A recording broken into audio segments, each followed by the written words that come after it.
muito bem-vindos e bem-vindas à segunda parte do nosso seminário de Direitos Sociais e Justiça do Trabalho. Ele foi desenvolvido no âmbito da edição 2020 dos projetos de extensão. É preciso falar de política, a construção da cidadania pelo conhecimento e CIPOMUN, cidadania e política no mundo virtual. Ambos vinculados ao curso de Direito do Centro de Ciências Jurídicas da Universidade Federal da Paraíba. Esse seminário ele foi fruto de um trabalho conjunto entre os anteriormente mencionados projetos e a AMATRA 13, que é a Associação dos Magistrados do Trabalho da 13ª Região.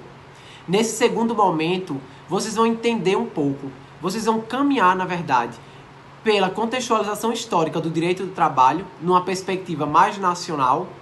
Vocês vão ver a evolução dentro das leis desse direito, até chegar à Constituição Federal de 1988, e ainda vão perceber que possuímos órgãos e instituições que servem para defender esse direito fundamental.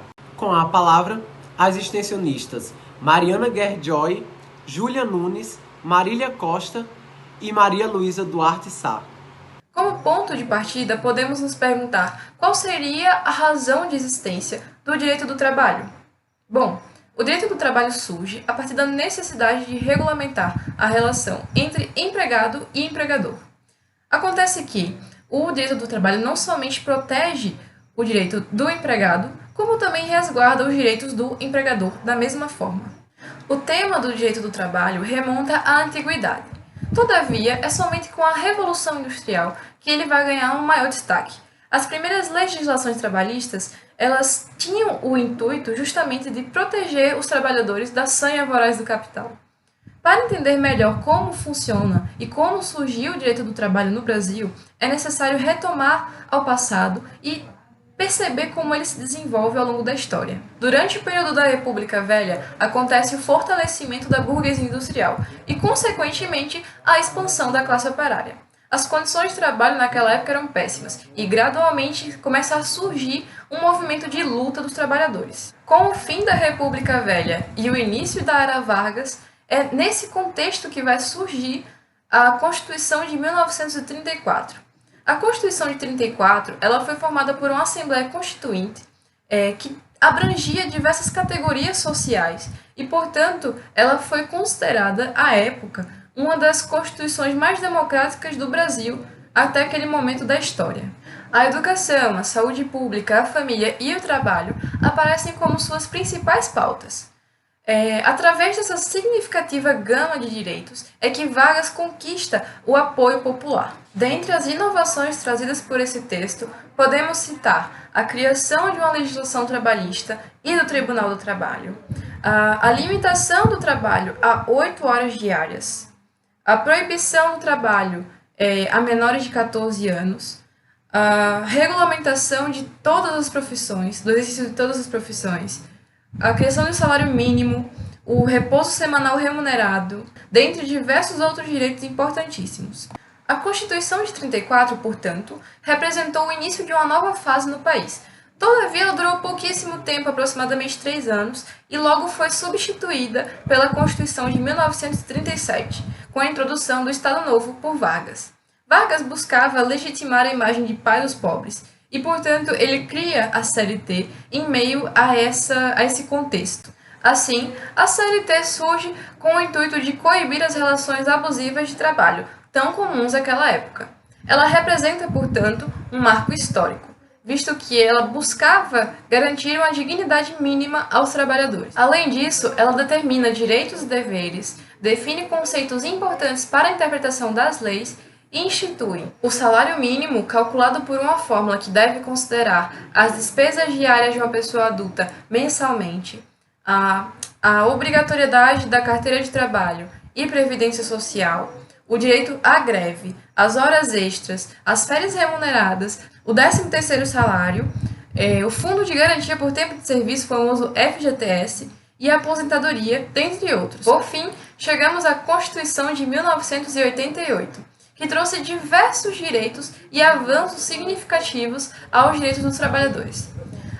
Várias garantias receberam status constitucional e alguns dos direitos foram ampliados e outros foram inclusos. Dentre eles podemos citar a jornada de 8 horas diárias e 44 horas semanais, antes eram 48 horas, o aviso prévio proporcional, a licença maternidade de 120 dias, a licença paternidade e o direito à greve. Esses são só alguns. A nova Constituição também prestigiou as relações coletivas de trabalho com o fortalecimento da autonomia sindical e a liberdade de organização, estendida também aos servidores públicos.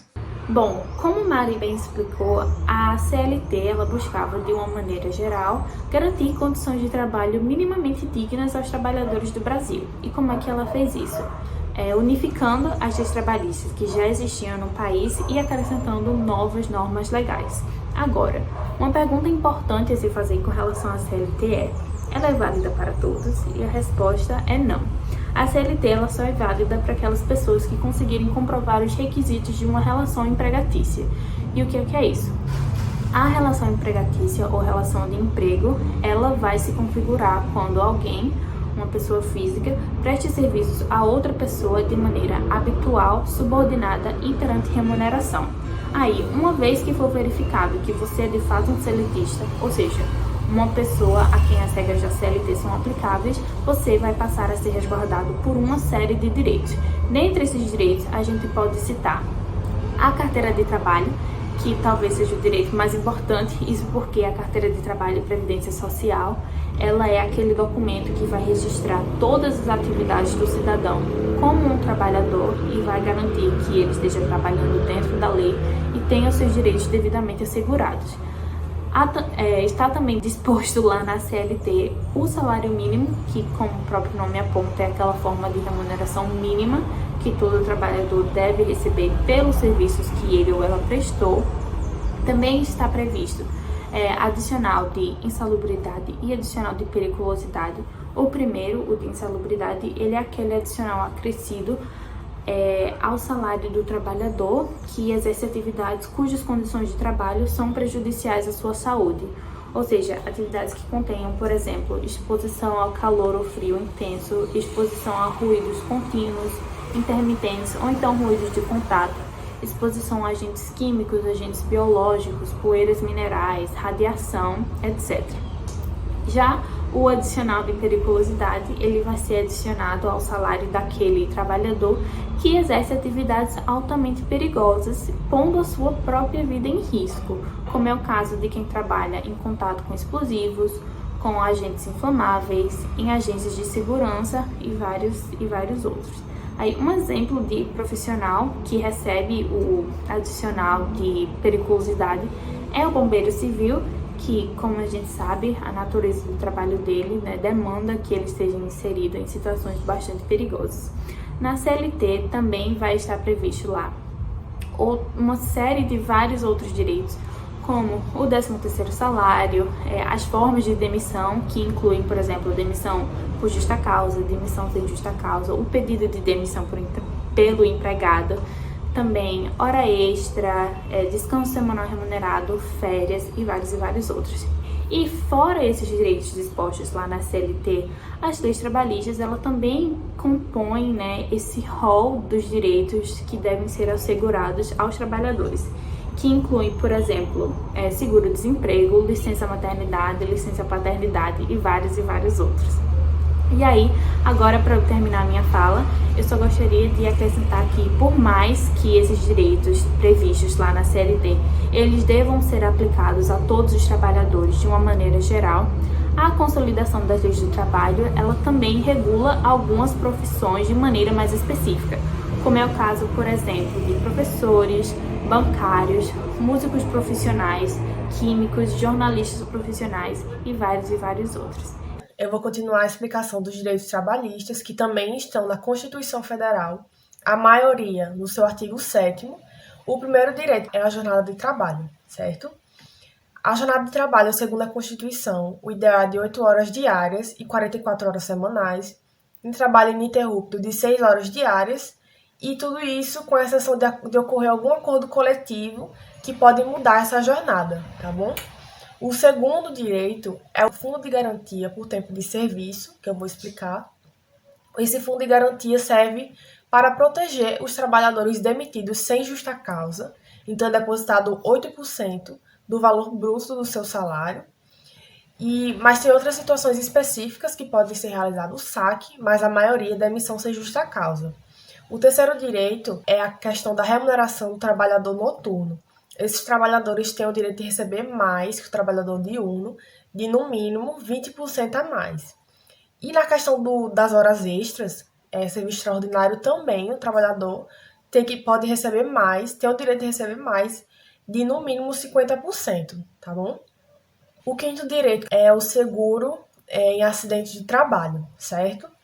O sexto direito é a proibição da diferença salarial por motivos de sexo, idade, cor, estado civil ou pessoas portadoras de deficiência. E o sétimo direito é a questão da proteção da mulher no mercado de trabalho. E essa proteção deve ser realizada mediante incentivos específicos de acordo com a Constituição.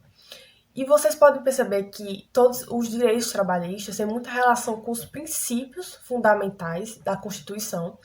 O principal princípio é o princípio da dignidade da pessoa humana, mas tem outros também que estão relacionados com esse direito trabalhista, que é o princípio da não discriminação, relacionado a esses dois últimos direitos que eu mencionei, e os princípios da livre iniciativa e dos valores sociais do trabalho. E os princípios fundamentais, eles são o valor daquela Constituição.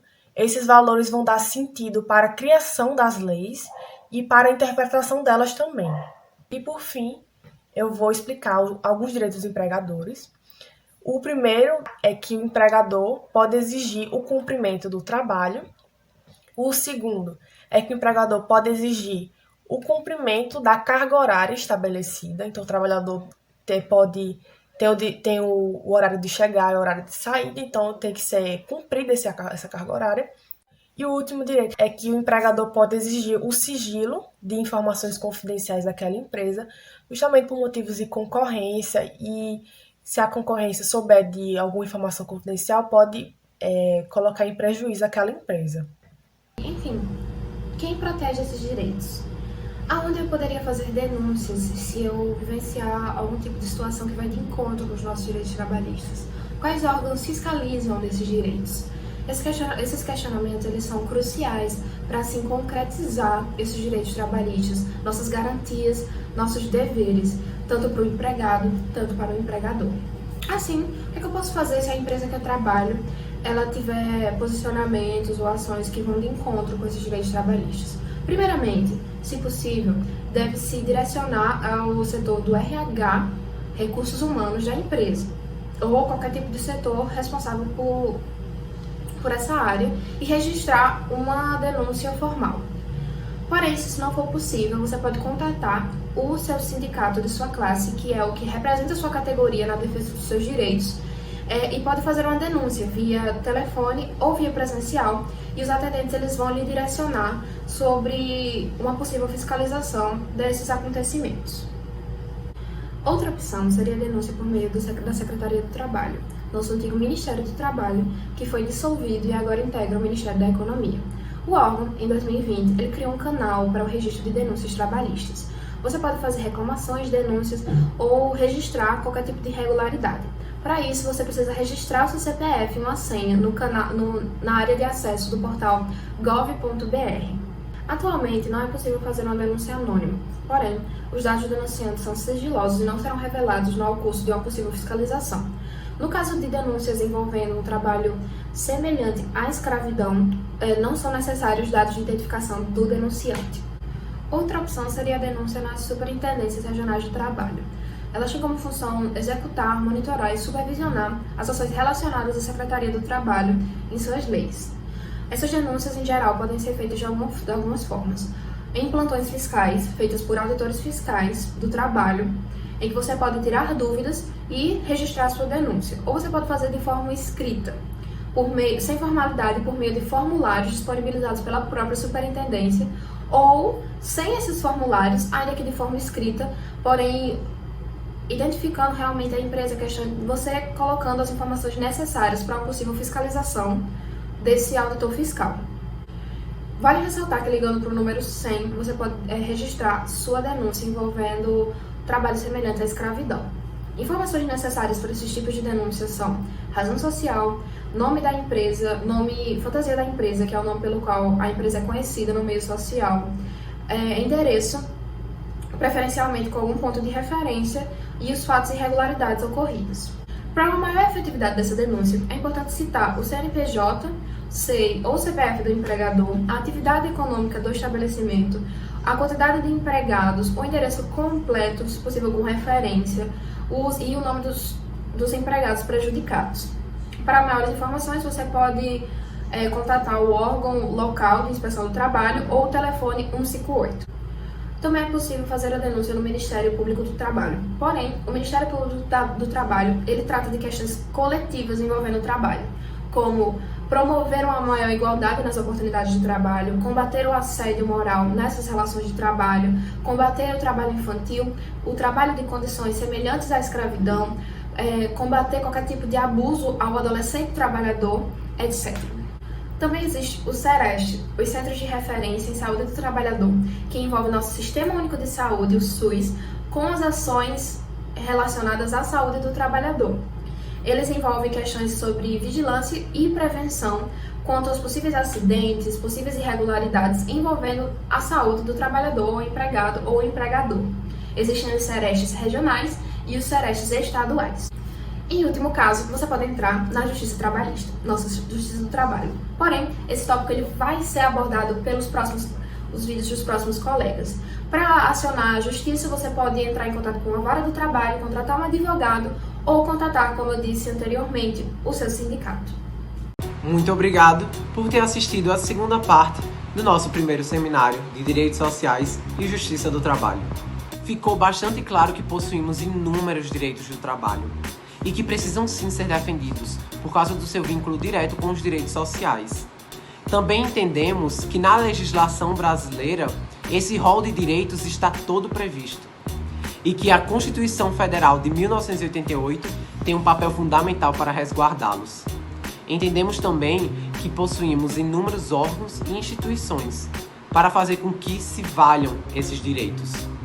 Mas fiquem ligados, porque na terceira parte do seminário de Direitos Sociais e Justiça do Trabalho, iremos tratar sobre a Justiça do Trabalho Nacional, como ela atua, quais são seus órgãos e como você pode recorrer a ela.